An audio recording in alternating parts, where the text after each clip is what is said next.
Hola a todas y todos, mi nombre es Felipe Porflit, soy músico, productor independiente y soy académico de la Pontificia Universidad Católica, trabajo en la Facultad de Educación. Ahí hago clases e investigo también.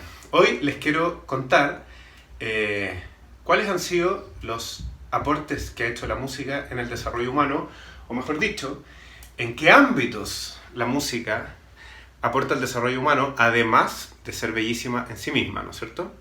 Vamos a revisar los aspectos socioemocionales, los aspectos motores y los aspectos cognitivos.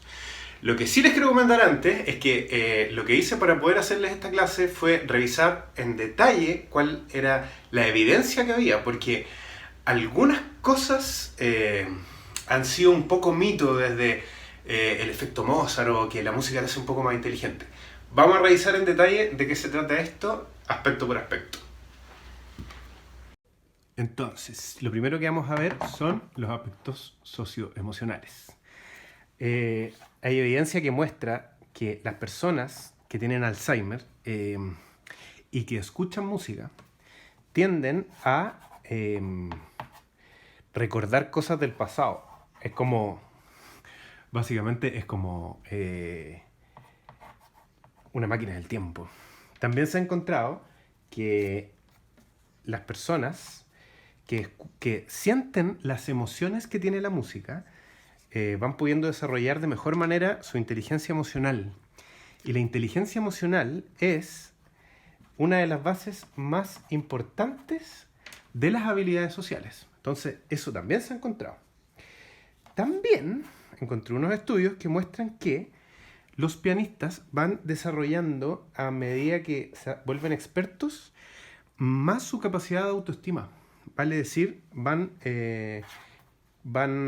teniendo su propia percepción mejorada, digamos.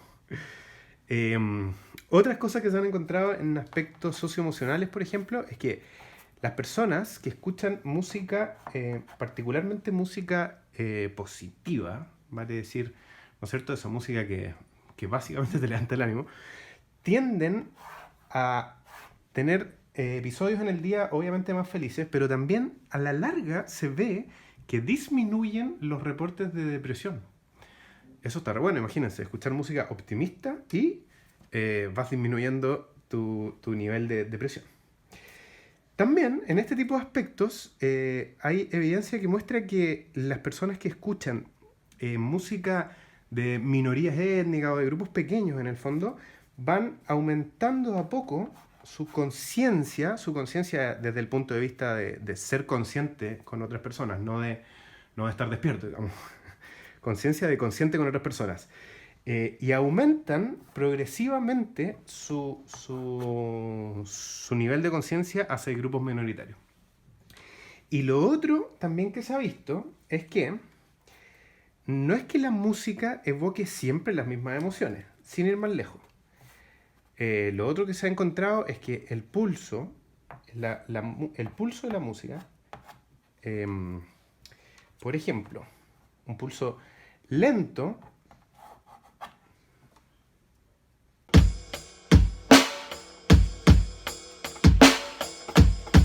tiende a evocar emociones más tristes y un pulso rápido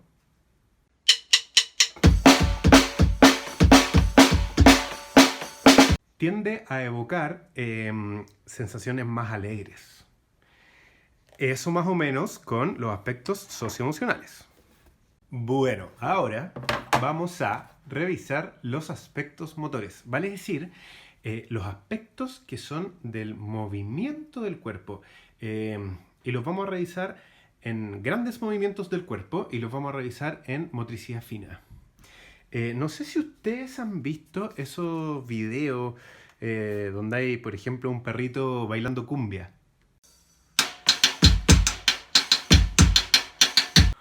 O uno donde hay un loro, una cacatúa, no sé, moviendo la cabeza al ritmo de la música también.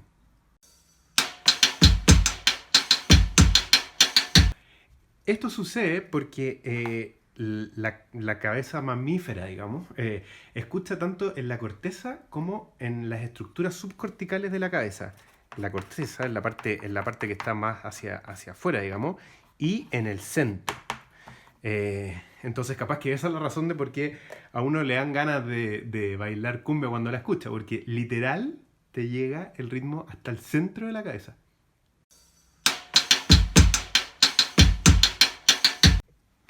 Así es como entonces los mamíferos escuchamos similar la música. Obviamente los animales no pueden entender las letras de las cosas, pero sí sienten todas las demás otras cualidades del sonido, ¿no?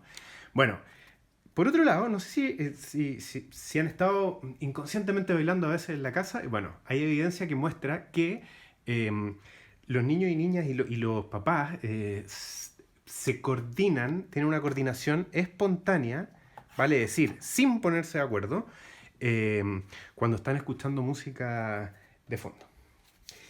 También hay estudios que muestran que algunas personas, sobre todo en niños, se ha visto esto, que cuando tienen dificultades motoras a través de la musicoterapia, van mejorando esta conexión que tienen con el cuerpo.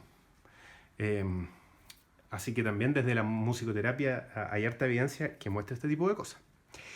Hasta acá les estoy comentando aspectos que tienen que ver con los grandes movimientos del cuerpo. Sin embargo, como les comenté al principio de la parte motora, también sucede que existen algunas ventajas de motricidad fina con la música. Motricidad fina. Por ejemplo, no sé si han escuchado alguna vez a algún vecino o vecina que está empezando a estudiar violín, ¿no es cierto? No suena precisamente como Paganini, pero el asunto es que esa coordinación fina que va teniendo el cuerpo se comienza a desarrollar a medida que ¿no es cierto?, el instrumento va adquiriendo cierto grado de experticia.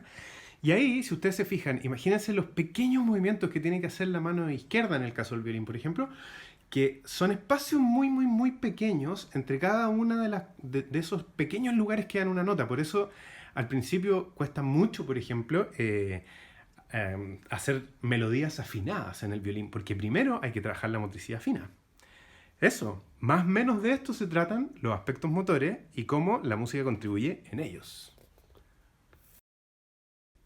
Finalmente, vamos a revisar los aspectos cognitivos, entendiendo que la cognición es todo ese proceso de información entrante venga por la vía que venga, vale decir, puede venir por una vía visual, o sensorial, no sé, táctil, auditiva. En la auditividad en particular, los músicos tenemos ciertas ventajas. Pero la evidencia muestra que, por ejemplo, en inhibición, que es la capacidad que tenemos de inhibir respuestas automáticas, vale decir, dar respuestas alternativas. En inhibición los músicos muestran ventaja desde muy pequeños, de niño. De niño ya se nota que hay ventaja de inhibición en personas que tienen entrenamiento musical. También está la memoria de trabajo. La memoria de trabajo es la capacidad que tenemos los humanos de almacenar información que vamos a ocupar más o menos en ese momento. También está una vía visual, se mide en una vía visual y también se mide típicamente en una vía auditiva. Esa es la memoria de trabajo. Y también, por ejemplo, tenemos ventaja en cosas como flexibilidad cognitiva. Y la flexibilidad cognitiva es saber, por ejemplo, que una misma cosa te puede servir para otra cosa. O es dar varias respuestas alternativas a un mismo problema. Esa es la flexibilidad cognitiva. Bueno, estos tres aspectos que se llaman funciones ejecutivas están favorecidos por el entrenamiento musical. Sin embargo, tampoco son los únicos. Hay más aspectos cognitivos que se ven favorecidos por el entrenamiento musical. Bueno, como todos estos estudios provienen más que nada de neurociencia y de psicología cognitiva, quizás mi aporte en este campo como músico fue en el doctorado, fue decir que los músicos no somos iguales entre nosotros. Por ejemplo,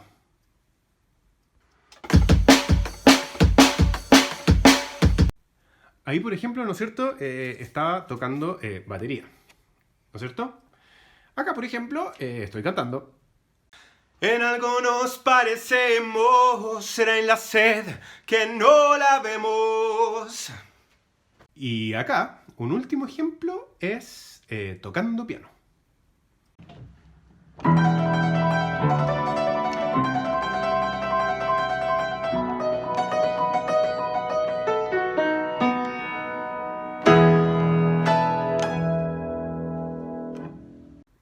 Como se puede apreciar, los instrumentos musicales requieren de el desarrollo de habilidades distintas. Entonces, imagínense, un músico estudia muchísimos años, horas diarias su instrumento, y esto va teniendo un efecto motor y un efecto cognitivo importante. Tanto así que, sin ir más lejos, los resultados, por ejemplo, que encontré en este estudio, que tenía una muestra bien grande, fue que efectivamente ya había una ventaja de ser músico versus no serlo, digamos.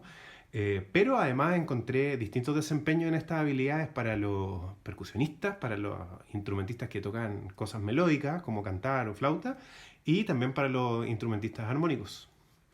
Eso, más o menos, por aquí van los aspectos cognitivos que se ven favorecidos por el entrenamiento musical. Bueno, en esta clase entonces pudimos ver cuáles son los aspectos que favorecen la música en 3 grandes carpetas, ¿no es cierto? Y también que es en distintos rangos etarios, vale decir, en niños, en adolescentes, en adultos mayores.